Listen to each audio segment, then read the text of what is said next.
इस चुनावी सभा में उपस्थित बहनों एवं भाइयों, धूप को बर्दाश्त करते हुए आप सब इस चुनावी सभा में शामिल हुए हैं। इसके लिए मैं आप सब लोगों को हृदय से धन्यवाद देता हूं और आपका हार्दिक अभिनंदन करता हूं। हम तो आपके बीच में आए हैं सिर्फ एक ही अनुरोध करने के लिए कि फिर से सोनबरसा निर्वाचन क्षेत्र से आप लोकप्रिय उम्मीदवार भाई रत्नेश सदा जी को तीर छाप के बगल का बटन दबा करके विजयी बनाइए। यही अनुरोध करने के लिए, यही आग्रह करने के लिए, यही निवेदन करने के लिए मैं आप सबके बीच में उपस्थित हुआ हूं। आपने जो काम करने का मौका दिया, हम लोगों ने काम किया। केंद्र सरकार में, श्रद्धेय अटल जी की सरकार में हम थे और उस समय जो काम करने का मौका मिला, हम लोगों के पुराने साथी, साथ में हम लोग एमपी भी रहे दिनेश चंद्र यादव जी, और किस तरह से एक एक चीज के लिए इन्होंने नई पीढ़ी के लोगों को इन बातों की जानकारी जरूर मिलनी चाहिए। क्या हाल था और कहां से कहां पूरे इलाके को पहुंचाया, इस बात की जानकारी बहुत जरूरी है।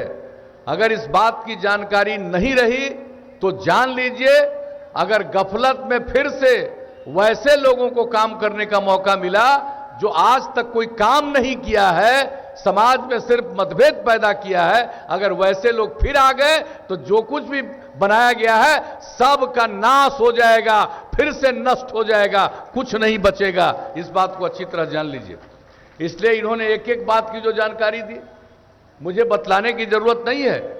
जो भाई दिनेश चंद्र यादव जी बता रहे थे किस तरह से सारा काम किया गया, और आप देख लीजिए जब हम लोगों को मौका मिला हम लोग क्या कहते थे। न्याय यात्रा पर निकले थे 2005 में, उसके बाद चुनाव हुआ था, आप लोगों ने काम करने का मौका तब से दिया है, और उस समय ही हम लोग जो भी आए सब जगह एक ही बात हमने कही कि अगर मौका मिलेगा तो हम न्याय के साथ विकास के रास्ते पर चलेंगे।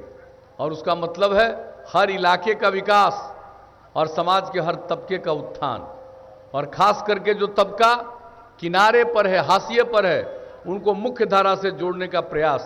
तो हम लोगों ने समाज के हर तबके के उत्थान के लिए काम किया, हर इलाके के विकास के लिए काम किया।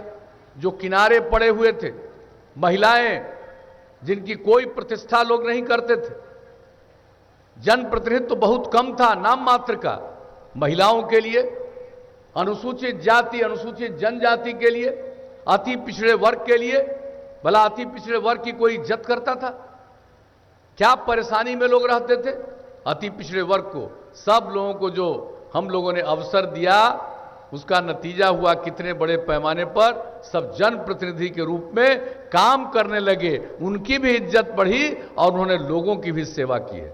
तो इस बात को आप अच्छी तरह जानते देख रहे हैं। समाज के हर तबके के उत्थान के लिए हम लोगों ने काम किया, किसी की उपेक्षा नहीं की है। और जो काम हुआ आप सब लोगों को पता है, कहां लोग स्कूल का, कोई कहां स्कूल का काम चल रहा था, कहां अस्पताल का काम चल रहा था, क्या बुरा हाल था। शाम होते कोई घर से निकलने की हिम्मत नहीं करता था, यह हालत था। कितनी अपराध की घटनाएं घटती थी। समाज में कुछ तबका तो गड़बड़ करने वाला होता है, लेकिन इन सब चीजों के बावजूद जो हम लोगों ने अपराध पर नियंत्रण किया, और हमने प्रारंभ से ही कहा भ्रष्टाचार के मामले में लोग अंदर गए, आप जरा अच्छी तरह जान लीजिए। और हम लोगों का यही संकल्प था कि हम किसी भी कीमत पर अपराध को, भ्रष्टाचार को, सांप्रदायिकता को बर्दाश्त नहीं करेंगे। क्राइम, करप्शन, कम्युनलिज्म किसी भी तरह से बर्दाश्त नहीं, बल्कि इसको समाप्त करने के लिए हम लोग हर संभव प्रयास करेंगे। तो ये काम हुआ, और अपराध के मामले में कितनी कमी आई है, लोगों को एहसास है। और हर साल केंद्र सरकार के द्वारा हर राज्य के आंकड़े प्रकाशित होते हैं अपराध के, जो सबसे हाल के आंकड़े प्रकाशित हुए हैं, उसके हिसाब से बिहार इतना बड़ा राज्य, इतनी बड़ी आबादी का राज्य, अब अपराध के मामले में बिहार का देश में 23वां नंबर है। अभी आप समझ लीजिए विकास का काम हुआ, विकास दर बढ़ा। अब आप समझ लीजिए बिहार का विकास दर 12.84% की रफ्तार से बढ़ा है। प्रति व्यक्ति आय में 10.5% से वृद्धि हुई है। एक एक काम। और पहले क्या था, जो प्रकाशित होता था, आप समझ लीजिए अच्छी तरह से, राज्य सकल घरेलू उत्पाद उसको कहते हैं। जब हम लोगों को काम करने का मौका मिला था, उसके पूर्व जो हालत था, जो उस समय हालत था, मात्र 76,466 करोड़, और अब बढ़ करके आप लोगों ने जो काम करने का मौका दिया, आप समझ लीजिए राज्य सकल घरेलू उत्पाद अब बढ़ करके 4,14,977 करोड़ रुपया हुआ। तो एक एक चीज में वृद्धि। बजट का क्या हाल था जानना चाहिए। लोग कुछ से कुछ चुनाव के समय बोलते रहते हैं। बजट क्या था?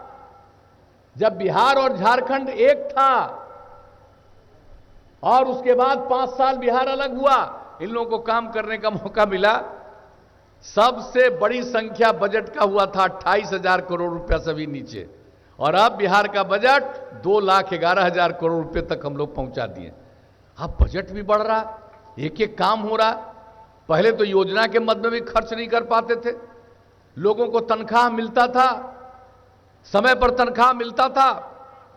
जब हम न्याय यात्रा में घूमे थे, हमको कई जगहों पर शिक्षकों ने, कॉलेज के प्रोफेसर्स ने, सब ने कहा, हमने कहा जब हमारा वक्त आने दीजिए, अगर मौका मिला तो हम सबको उसको निश्चित रूप से हर महीने में और शुरू में ही उसको पैसा मिलेगा।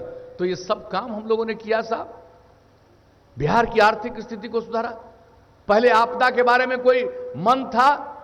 कितनी बाढ़ आती थी, कितना नुकसान होता था, क्या उसके लिए काम किया जाता था? और जब हम लोगों को काम करने का मौका मिला तो हमने क्या कहा? कोसी त्रासदी आई 2008 में, 2007 में, उसके पहले हम लोगों के बिहार का 22 जिला प्रभावित था, 2.5 करोड़ की आबादी प्रभावित हुई थी।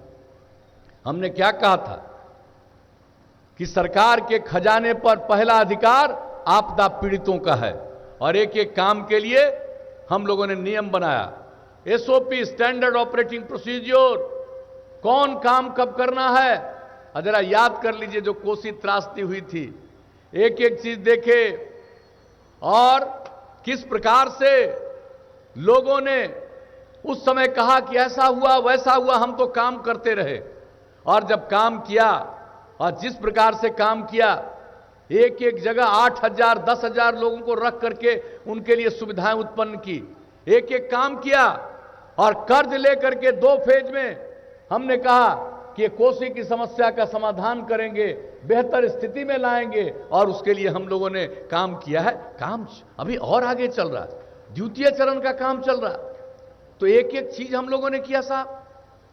और आप जानते हैं जो है आपदा प्रबंधन का काम किया गया, इस आपदा प्रबंधन के काम को लेकर के शुरू में चाहे जितना भी मीडिया में छपा, लेकिन जो काम जिस तरह से इतना उत्तम ढंग से हुआ कि उसके बाद लोगों ने 2008 के अंत 2009 में लोगों ने बिहार को सर्वश्रेष्ठ पुरस्कार दिया, सब लोगों ने, ये मालूम है। तो एक एक काम, किसी भी चीज का काम, विकास का काम, आपदा प्रबंधन का काम, समाज सुधार का काम, एक एक काम किया है। महिलाओं के कहने पर हमने शराबबंदी लागू किया। और अभी कुछ लोग हमसे जो सबसे ज्यादा नाराज हैं, ये जो धंधेबाज है, दारू का धंधा करता है, वही बायां दायां इधर से उधर करके चाहता है कि हम चले जाएं। आप जरा सोच लीजिए महिलाओं का क्या बुरा हाल होता था, उनके आह्वान पर, उनके कहने पर किया। और जब लागू कर दिया 2016 में, हम सब जगह घूमे, हाल लिया लोगों से। एक जगह महिला बोली, मेरे पति शराब पीते थे, शाम में घर आते थे, झगड़ा करते थे और देखने में क्रूर लगते थे।